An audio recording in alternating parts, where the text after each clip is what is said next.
berorientasi pada science for all untuk menumbuhkan keterampilan abad 21.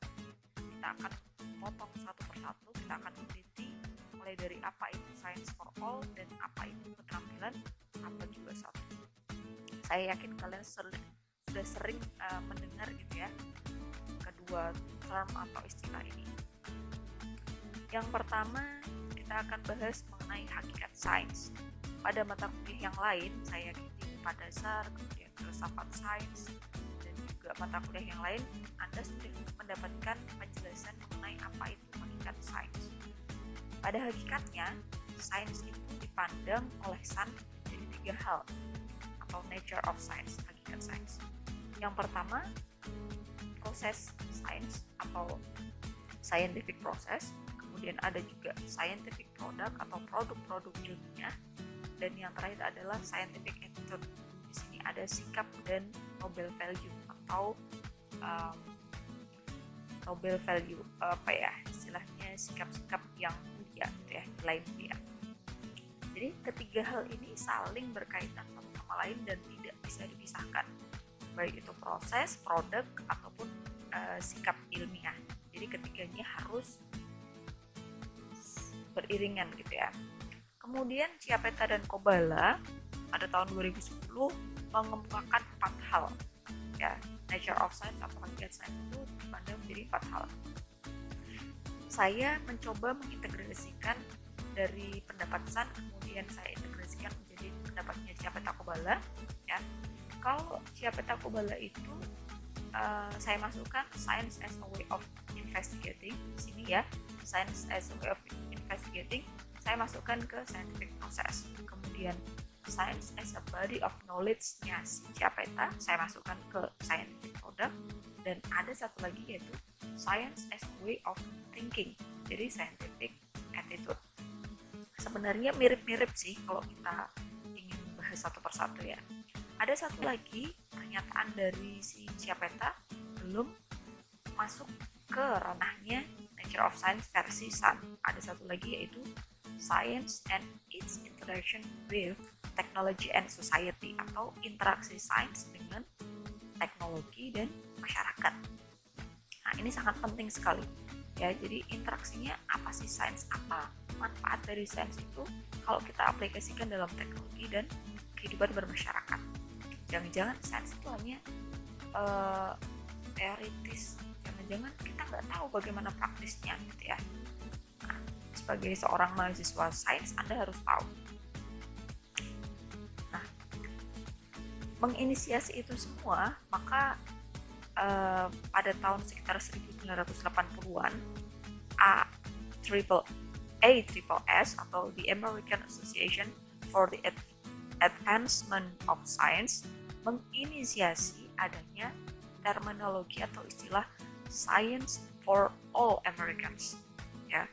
Jadi pada awalnya Amerika itu dulu mereka sangat ketinggalan, apalagi setelah ada proyek Rusia ya. Waktu itu kan Rusia dan Amerika itu kan mereka berlomba-lomba untuk menciptakan teknologi. Nah, ternyata Rusia yang pertama kali menerbangkan roket gitu ya, meluncurkan roket ke bulan ya, Yuri Gagarin kalau saya tidak salah ingat. Nah, kemudian si ASSS ini dibuat untuk menginisiasi Science for All Americans. Jadi mereka menginisiasi sebuah proyek yaitu Project 2061, set out to identify what was most important for the next generation to know and be able to do in science, mathematics, and technology. What will make them science literate? Di sini saya warna merah, saya highlighted, saya tekankan ada pengertian next generation to know and be able to do in science, mathematics, and technology. What would make them science literate? Jadi ASSS ini sebenarnya pengen menginisiasi bahwa next generation atau generasi berikutnya itu mereka harus to know, mengetahui, dan be able to do in science. Be able to do, harus mampu mengerjakan atau harus mampu melakukan dalam bidang-bidang science, mathematics atau matematika, and technology. Science, mathematics, and technology. Ini nanti harus bisa dikombin, harus bisa diintegrasikan, bukan separatis. Artinya bukan dipisah-pisah gitu ya. Kita tidak bisa membuat mereka menjadi bagian yang terkotak-kotak. Kemudian, what would make them science literate? Jadi ketiga hal ini tadi, kalau mereka knowing, paham, tahu, dan able to do, dan bisa melakukan, maka mereka sudah dianggap memiliki literasi sains. Literasi sains nanti sering dikaitkan dengan beberapa istilah yang kita tahu itu diluncurkan atau diinisiasi. Nah, itu viral mulai adanya PISA atau Program for International Student Assessment oleh OECD ya. Di sini saya sedikit memaparkan bagaimana result dari PISA 2018 ya. Snapshot of students' performance in reading, mathematics, and science. Ini ada mungkin tidak begitu kelihatan, tapi di sini saya snapshot, saya highlighted. Ini adalah Indonesia. Indonesia menempati peringkat ke-65 dari 70 negara. Bayangkan, dari 70 negara partisipan dalam bidang reading, math, maupun science, literasi Indonesia itu berada di peringkat ke-65. Artinya kita top 5 bottom. Kayak kita bottom 5 gitu ya, bukan top, tapi bottom 5. Dan ini ya menjadi koreksi, menjadi PR untuk kita semua, apalagi akademisi yang kita bekerja di bawah LPTK. Kita itu Anda nantinya akan terjun di bidang pendidikan.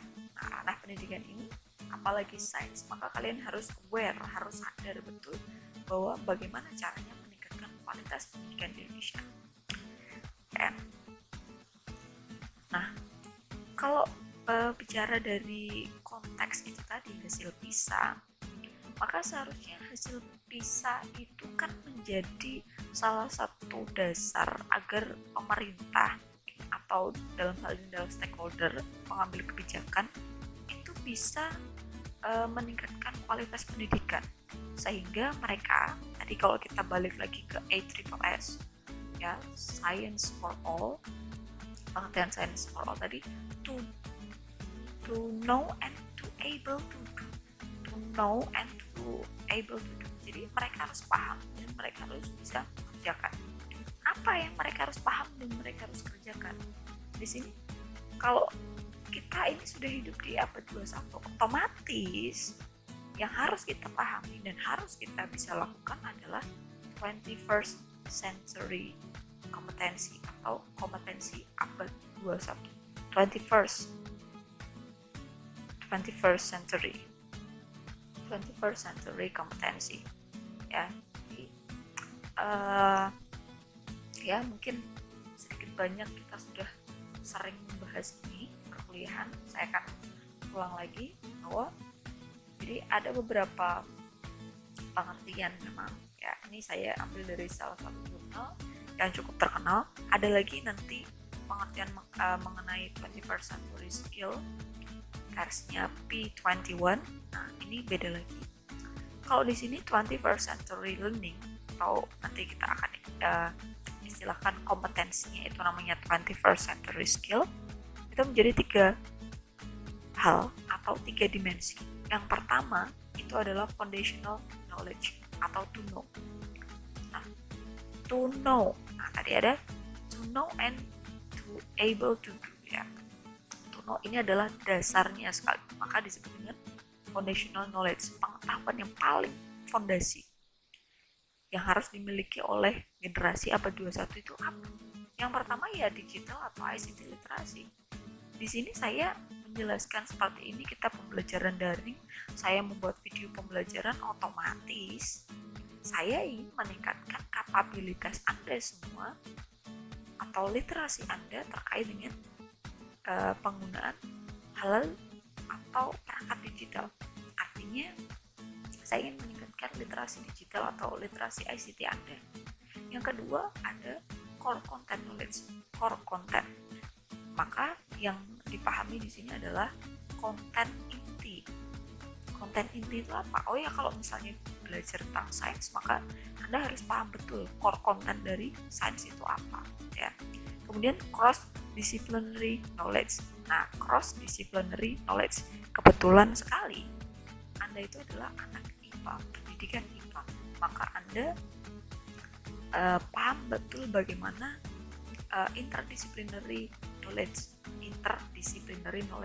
Jadi bagaimana Anda menghubungkan atau mengkaitkan antara fisika dengan biologi, fisika dengan kimia, biologi dengan kimia, biologi dengan fisika misalnya, atau fisika dengan kimia. Anda paham tentang interdisciplinary knowledge.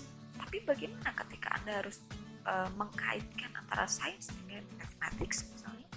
Saya ingin belajarkan anak untuk menghitung, bisa nggak? Ya, ternyata bisa dengan cara menanam, bisa dengan cara mencacah jumlah daun. Nah, misalnya menanam bibit cabai misalnya, kemudian di hari ke-10 itu kita cacah berapa jumlah daun si tanaman cabai tersebut misalnya.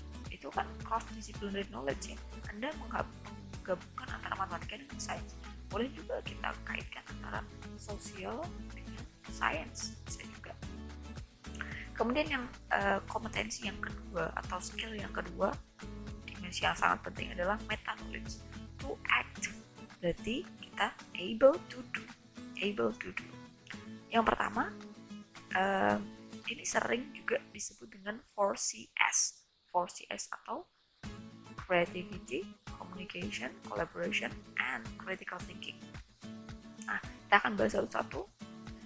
Meta knowledge ini meliputi creativity and innovation. Artinya Anda generasi atau Gen Z gitu ya, sebenarnya Anda harus kreatif dan inovatif.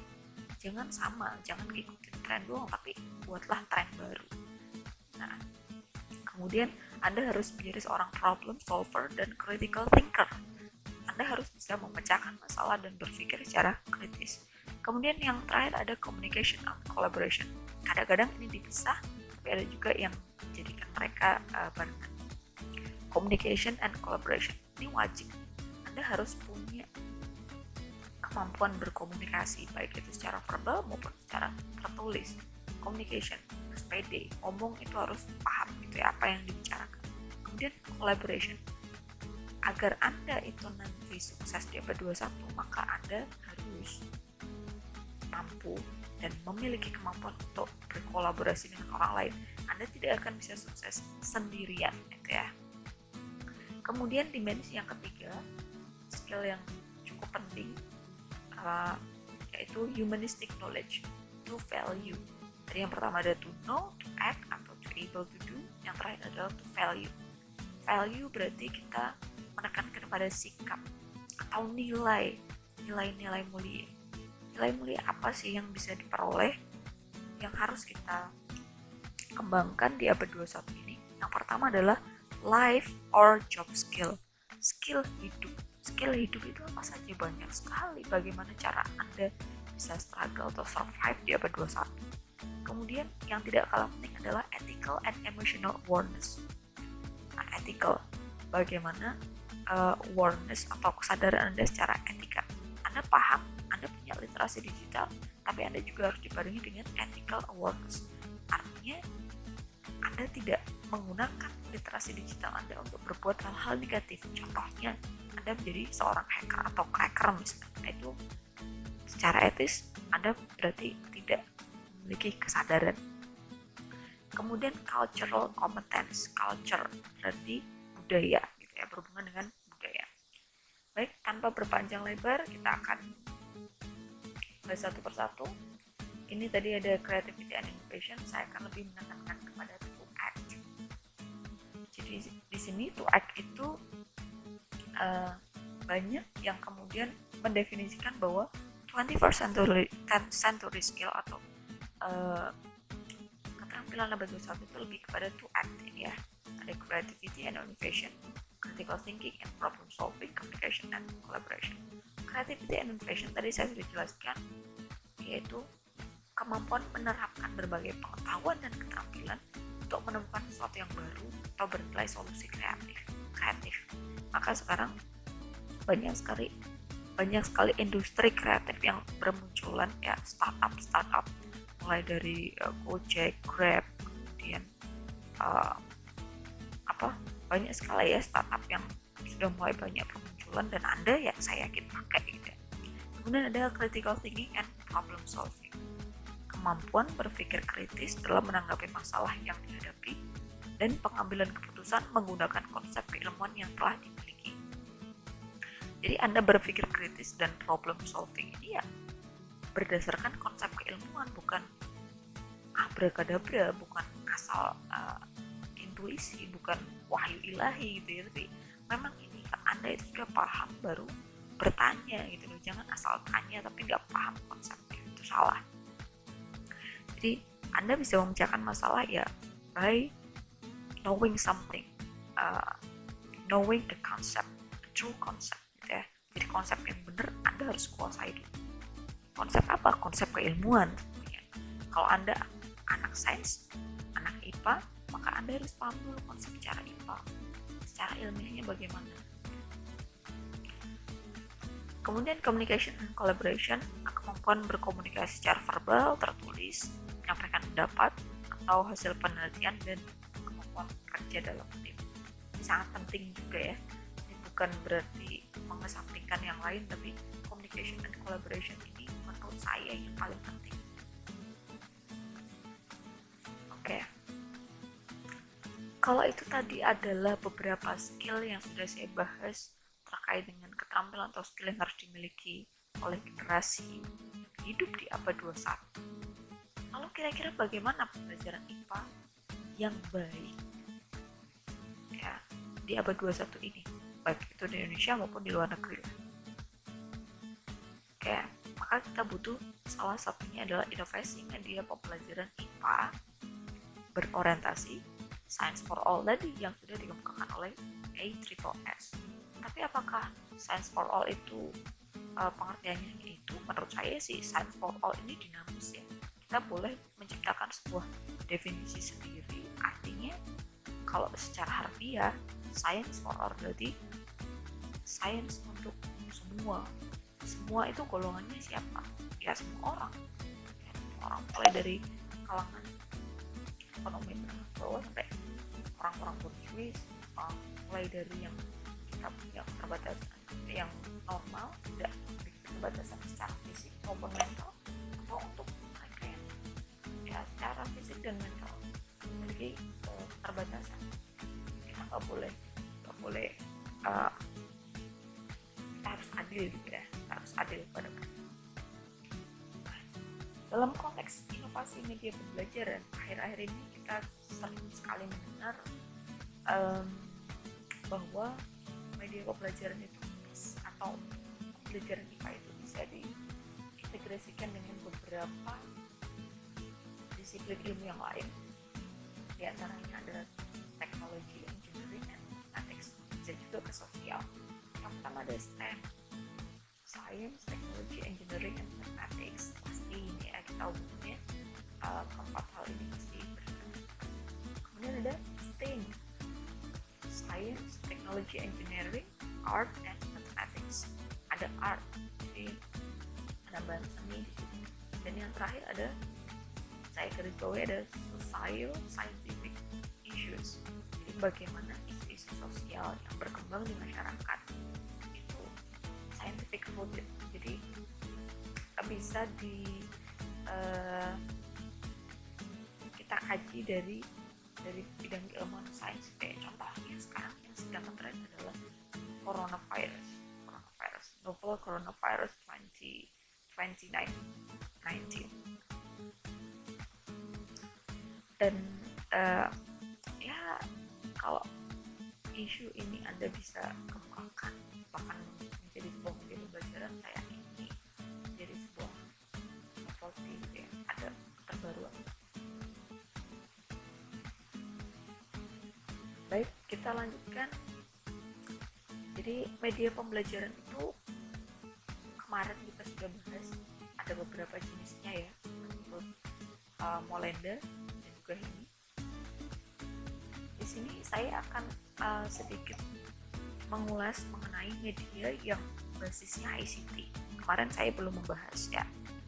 Kalau berbasis ICT atau Information Communication Technology atau TIK, Teknologi Komunikasi dan Informasi, sebenarnya banyak sekali yang bisa kita tunjukkan ya. Mulai dari video, kemudian virtual reality, ada juga pembuatan augmented reality, flipbook, foto, kemudian simulasi, animasi, banyak sekali. Tidak terbatas gitu ya. Karena apa, sekarang ICT itu sudah berkembang sangat pesat. Nah, maka Anda harus memiliki literasi digital yang bagus. Kita akan bahas satu persatu. Tapi ke depan kita tidak akan membuat ini ya. Ini mungkin akan dibahas di mata kuliah multimedia. Jadi saya hanya akan sampaikan dasarnya. Saya tidak akan menjelaskan bagaimana cara membuatnya. Yang pertama ada video. Aplikasi pembuat video itu banyak sekali. Video pembelajaran kita bisa download juga ya di beberapa akun di internet, di YouTube juga sudah banyak video. Kalau kita ingin membuat video pembelajaran, maka ada satu konsep yang namanya interaktif. Kalau kita ingin membuat video pembelajaran yang interaktif, berarti harus ada interaksi dua arah ya. Bisa dengan menggunakan video animasi yang bisa dibuat dengan Powtoon. Sebenarnya Powtoon ini online, jadi Anda bisa akses nanti di Powtoon, cari aja keywordnya adalah Powtoon, cari di Google ya, Anda bisa buat video. Kemudian selanjutnya ada video stop motion. Nah, kalau ini aplikasi yang dibuat ya Maker sih ya. Ini Anda ya kreatifnya Anda lah, bagaimana caranya membuat video stop motion. Sering digunakan di beberapa video pembuatan video klip ya, musik itu sudah ada. Saya berikan contohnya video stop motion seperti ini. Oke, kita akan putar. Agak sedikit berbesar ya. Ini jadi video stop motion itu ada musiknya.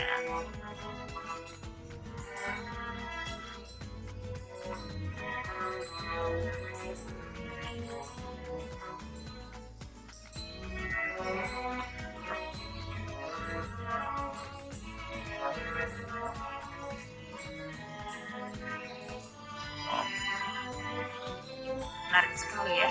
Saya juga belum pernah membuat video stop motion. Mungkin next kita ada proyek baru yang bikin video seperti ini.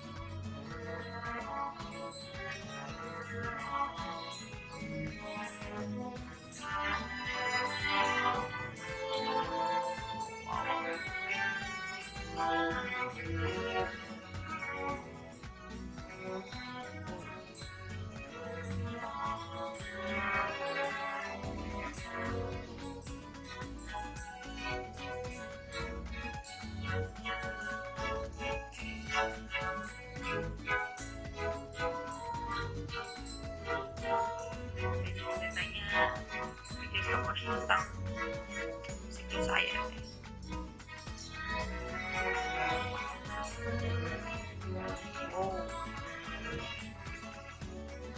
Oke, ini saya salah satu stop motion yang saya download di YouTube. Dan nanti bisa cari sendiri di YouTube, banyak sekali. Jadi pada dasarnya video stop motion ini kita bikin objek yang akan kita shoot. Di sini bukan capture video, tapi kita men-shoot. Kalau di HP itu kan ada kalau HP yang baru itu ada pilihan untuk shot atau capture gambar dalam sekali waktu, jumlah gambarnya banyak ya. Itu nanti bisa kita gunakan untuk buat video stop motion ini. Hanya video stop motion ini memang butuh kreativitas tinggi. Kita cutting atau objeknya apa seolah-olah bergerak gitu ya, nanti objek ini bergerak sendiri, misalnya menggunakan beberapa peraga hewan-hewan itu ya, untuk menciptakan bagaimana kehidupan di hutan misalnya, bisa menggunakan hewan-hewanan gitu ya. Selanjutnya ada virtual reality, VR. Ada juga ER, nanti augmented reality. Nah, kalau virtual reality ini jadi realitas, jadi realita yang kita peroleh tapi di dunia virtual, di dunia dua dimensi atau di dunia digital. Artinya kita mensimulasikan sesuatu, melakukan praktikum tapi tidak di laboratorium, tapi di laptop kita, di gadget kita gitu ya. Itu yang namanya virtual reality. Jadi budayanya seperti itu. Jadi virtual reality itu ada beberapa macam. Ada yang namanya animasi, kemudian ada simulasi. Lebih ke mensimulasikan sesuatu. Misalnya di sini ada aplikasi website sih, lebih tepatnya ya, website yang menyediakan banyak sekali simulasi interaktif yang namanya PET yang dikembangkan oleh University of Colorado. Banyak sekali simulasi sains, mulai dari biologi, fisik, kemudian chemistry, kemudian ilmu pembumi, ada matematika juga. Silahkan nanti dikunjungi websitenya. Saya bukan promosi, tapi memang ini bisa di-download secara free. Kita bisa gunakannya dalam bentuk HTML, Flash, SWF, dan juga Java, dan beberapa pilihan. Banyak simulasi ini, salah satunya adalah yang saya capture di sini ada simulasi mengenai mutasi genetik ya. Ini seleksi alam sepertinya ya.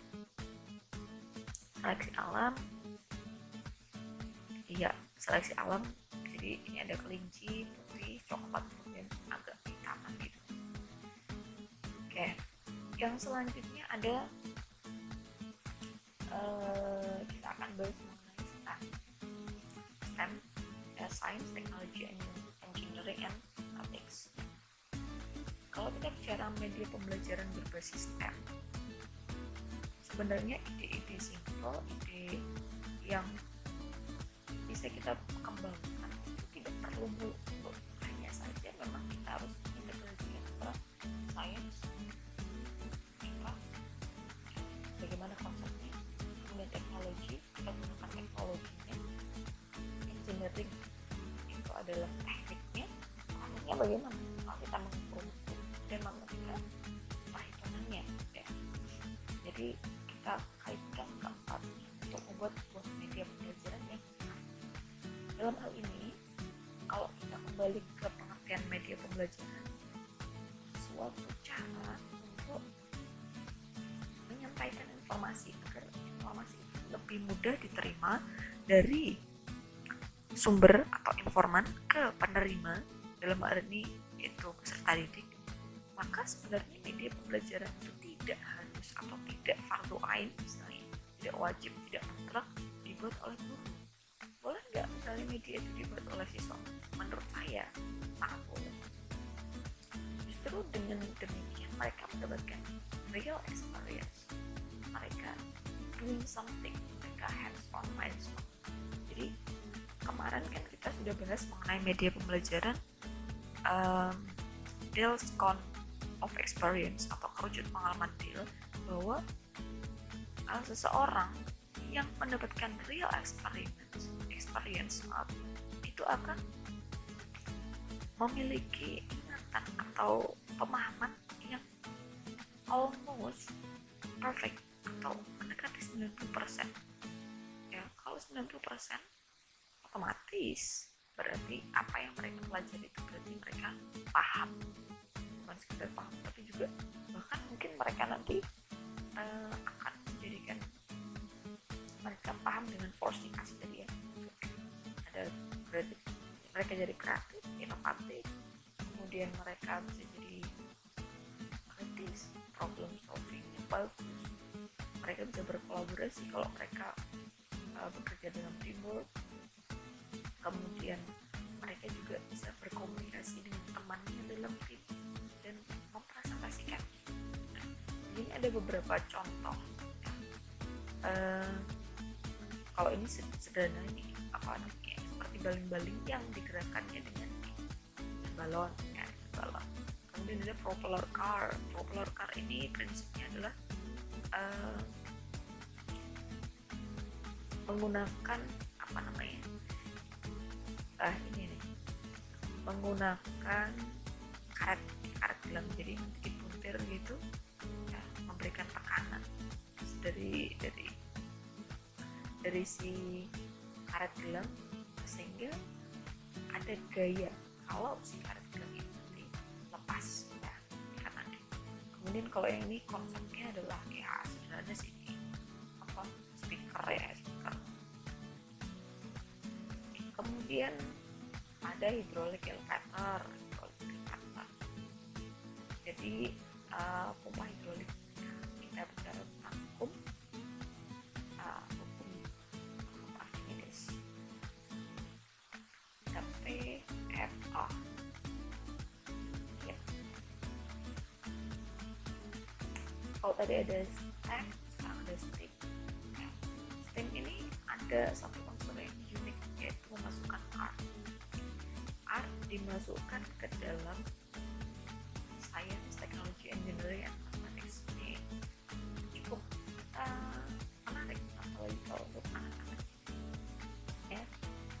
Sebenarnya sampai dewasa pun masih menarik. Masukkan art itu saya kira cukup efektif, semua orang akan suka, ya.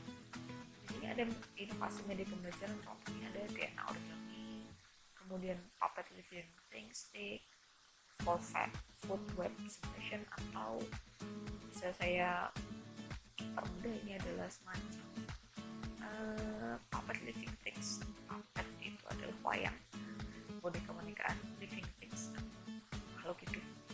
Jadi stick, tongkat, puppet living things, kayak saya sebutnya puppet living things. For food web simulation, simulasi jaring-jaring makanan, bukan rantai makanan lagi, tapi jaring-jaring makanan. Nah, ini kalau ini kemarin merupakan hasil karyanya dari Vika, mahasiswa yang waktu itu mengikuti mata kuliah, kalau nggak salah IPA terpadu, ya. Saya minta untuk buat PPT. Saya cukup takjub bahwa ternyata dia bisa mengeksplor sains digabung dengan art, cukup unik sekali. Cukup unik. Nah, di sini tentu saja Anda harus memiliki inovasi yang sangat efektif, ya. Pemilihan warna itu harus dipertimbangkan juga. Nah, kalau itu tadi mungkin inovasi media pembelajaran khusus untuk orang-orang yang tidak memiliki beban khusus. Tapi Science for All ini apakah benar-benar sudah berjalan baik di Indonesia? Lalu bagaimana dengan mereka-mereka yang memiliki keterbatasan? Misalnya mereka tunanetra, tunarungu, tunawicara, tunadaksa, tunawaras, bahkan tunagrahita. Apakah mereka bisa belajar sains sama dengan yang lain?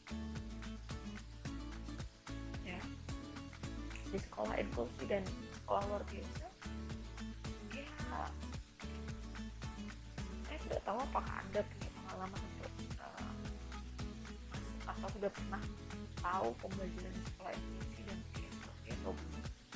Tapi beberapa pengalaman yang saya dapatkan di SLB kemarin bareng dengan anak-anak, ya, memang ya mereka dari keterbatasan itu sebenarnya mereka hanya terbatas secara fisik saja, karena kebetulan kemarin saya di SLB A, yaitu sekolah khusus untuk anak-anak tunanetra. Sebenarnya secara kognitif mereka sama, intelektualitasnya sama dengan anak-anak yang normal atau yang awas. Hanya memang mereka tidak bisa melihat gitu ya, terbatasnya ya dalam hal penglihatan. Bagaimana sekarang tantangannya untuk Anda semua, yaitu memberikan kesetaraan atau keadilan, fairness buat mereka, agar mereka juga masih bisa mempelajari sains sama seperti anak-anak normal. Untuk anak-anak tunanetra mungkin pembelajaran tentang sel kita bisa belajarkan dengan seperti ini ya. Jadi karena mereka tunanetra, maka mereka hanya bisa belajar dengan cara media pembelajaran yang taktil atau bisa diraba dan bisa didengar ya, atau audio dan taktil. Untuk tunanetra sendiri kan sebenarnya mereka terdiri dari dua jenis atau visual impaired. Yang pertama ada totally blind, artinya benar-benar buta. Kemudian low vision ini masih bisa melihat, hanya saja mereka butuh kacamata yang sangat tebal gitu ya. Kalaupun mereka melihat garis atau tulisan itu harus diperbesar sekian kali agar mereka bisa melihatnya dengan baik. Kemudian warnanya juga harus kontras. Misalnya belajarkan sel, organel-organelnya harus bisa diraba. Kemudian ini membelajarkan klasifikasi hewan misalnya atau makhluk hidup, ya harus ada wujudnya, barangnya harus bisa diraba. Kemudian kalau mau belajar tentang pengukuran, maka alat ukurnya harus timbul, gambar timbul dan lain sebagainya. Kemarin sempat membuat ini ya, ELCLIPS, ada Electricity Learning Kit for Visual Impairment Student, untuk membelajarkan rangkaian listrik seri, paralel, dan seri paralel. Jadi ini taktil, jadi bisa diraba, dan warnanya kontras hitam. Di sini ada huruf braille-nya, simbol-simbol braille, dan ada audionya. Jadi ketika ini dinyalakan saklarnya, itu akan ada bunyi yang muncul, menandakan bahwa arusnya itu mengalir ya, rangkaian listrik tertutup dan terbukanya seperti apa. Oke, mungkin itu saja yang bisa saya sampaikan. Kurang lebihnya mohon maaf. Saya tunggu atensi Anda, komentar. Kita akan mulai diskusi sebentar lagi. Kalau ada yang ingin tanyakan silahkan. Kalau ada yang ingin di-sharingkan juga silahkan, jangan malu-malu gitu ya. Baik, itu saja, kurang lebihnya mohon maaf. Wassalamualaikum warahmatullahi wabarakatuh.